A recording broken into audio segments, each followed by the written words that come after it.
मोदी और शाह के ऊपर चाहे वो पार्लियामेंट में भी बोले तो भी भरोसा करने की जरूरत नहीं। मैं नई बात बोल रहा हूं आप लोगों को।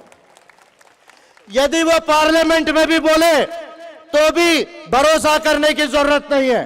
क्यों जरूरत नहीं है? क्योंकि मैं संविधान का स्कॉलर हूं, मानव अधिकारों का स्कॉलर हूं।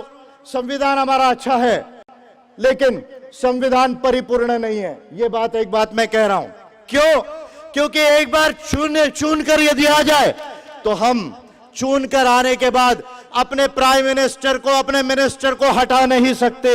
ऐसा कोई प्रोविजन हमारे कॉन्स्टिट्यूशन में नहीं है कि इलेक्टेड गवर्नमेंट अगर मेजॉरिटी में हो और अगर उसका मिनिस्टर या प्राइम मिनिस्टर या गवर्नर या राष्ट्रपति यदि संविधान का वायलेशन भी कर ले तो उसको हटाने का कोई प्रोविजन हमारे संविधान में नहीं है।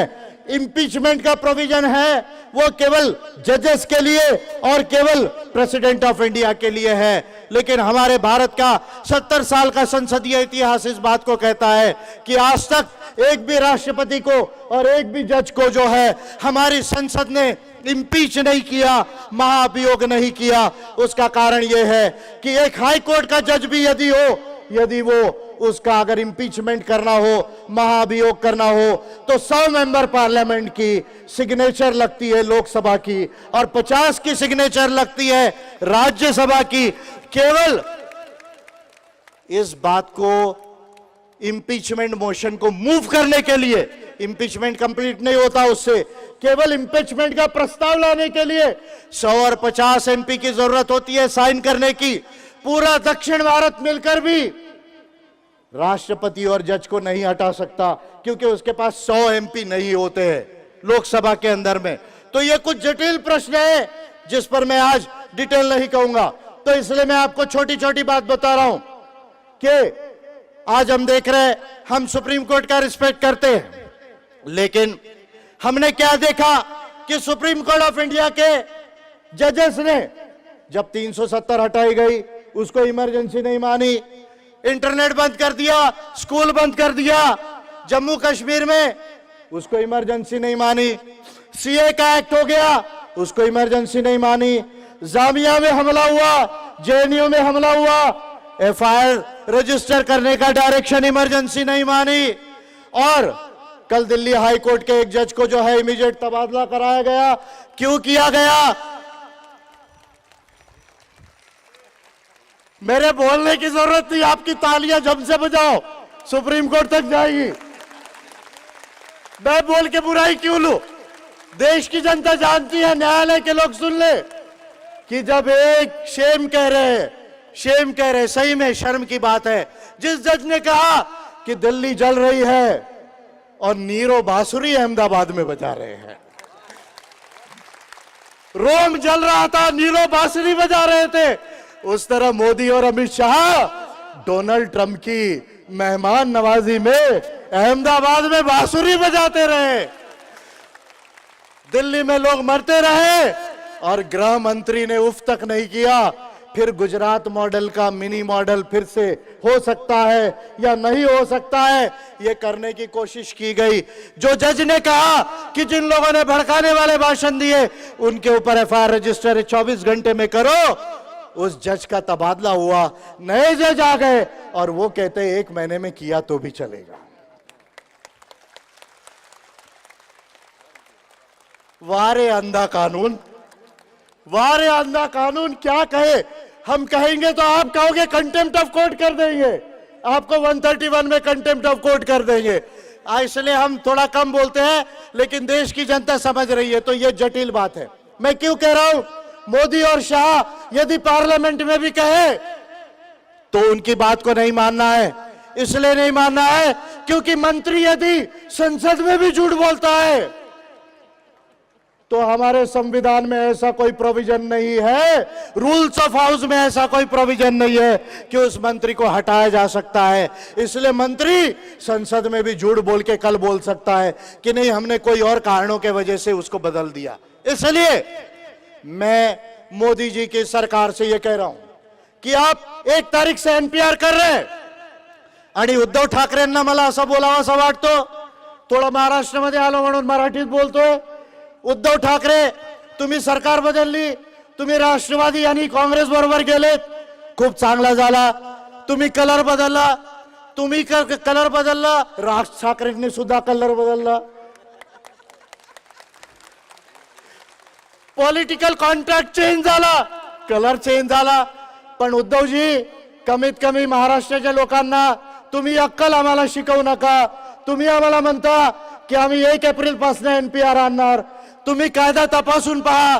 आम्ही तुम्हाला म्हणतो की आम्ही कायदा अगोदरच तपासलेला आहे. जर तुम्हाला कळत नसेल तर आम्हाला विचारा.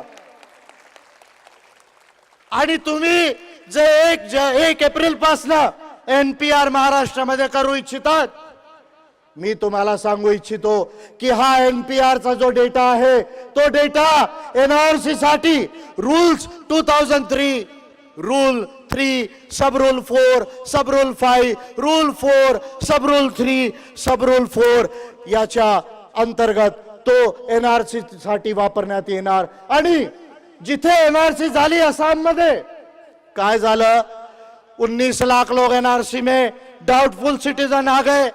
अब 1 अप्रैल से लोग आएंगे, सरकारी ऑफिसर आएंगे, वो कहेंगे आपका नाम क्या, आपके परिवार का नाम क्या, आप कितने महीने से यहाँ रहते, कितने दिन और रहना चाहते हैं. फिर पूछेंगे कि आपका डॉक्यूमेंट बर्थ का क्या है, आपके पास आधार है क्या, वोटर आईडी है क्या. आपको ये सारी चीजें पूछेंगे, आप उनको बताएंगे. उसके बाद में वो पेंसिल से भरेंगे या लैपटॉप से नोटबुक पे भरेंगे.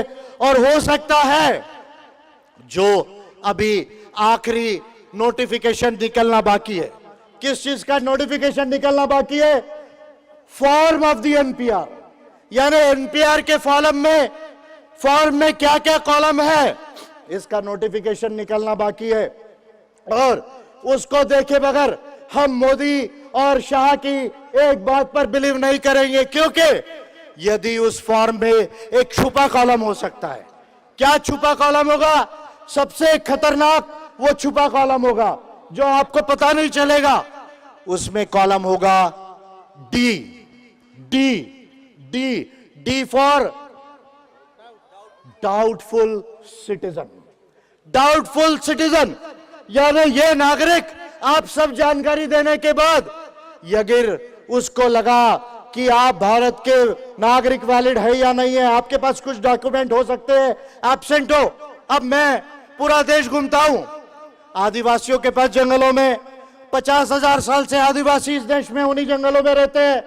उनके पास डॉक्यूमेंट नहीं है क्योंकि सरकार वहां तक पहुंची नहीं. उनके पास डॉक्यूमेंट नहीं है. हमारे महाराष्ट्र में हम उनको भटके विमुक्त बोलते. बंजारा, कैकाड़ी, वड्डर, पारधी घूमते रहते हैं गाड़ी लोर, उनके पास डॉक्यूमेंट नहीं है. कैसे कितने ऐसे गांव हैं, गांव के लोगों के पास डॉक्यूमेंट नहीं है. जो लोग रोजी रोटी के लिए गांव से शहरों में जाते हैं, उनके पास डॉक्यूमेंट नहीं है.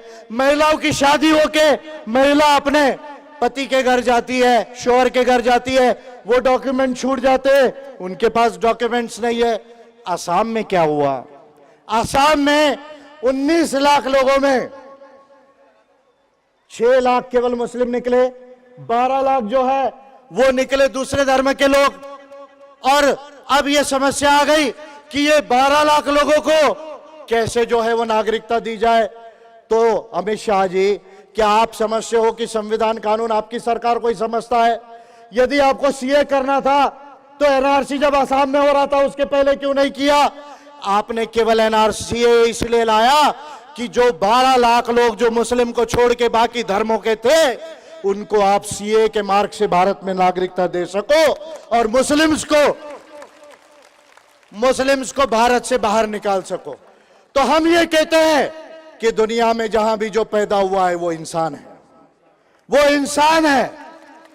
वो कौन से धर्म का होगा वो बात की बात है. वो इंसान है और दुनिया में मानव अधिकारों को हमने भी साइन किया है. और आपकी सरकार को यह अधिकार नहीं कि चाहे मुस्लिम हो, चाहे आदिवासी हो, चाहे भटका विमुक्त हो या कोई धर्म को ना मानने वाला हो, उसको आप धर्म को ना मानने के आधार पे नागरिकता नकारो. ये आपकी सरकार को अधिकार नहीं है. और ये मैं कह रहा हूं कि ऐसा निर्णय देने का अधिकार सुप्रीम कोर्ट ऑफ इंडिया को भी नहीं है।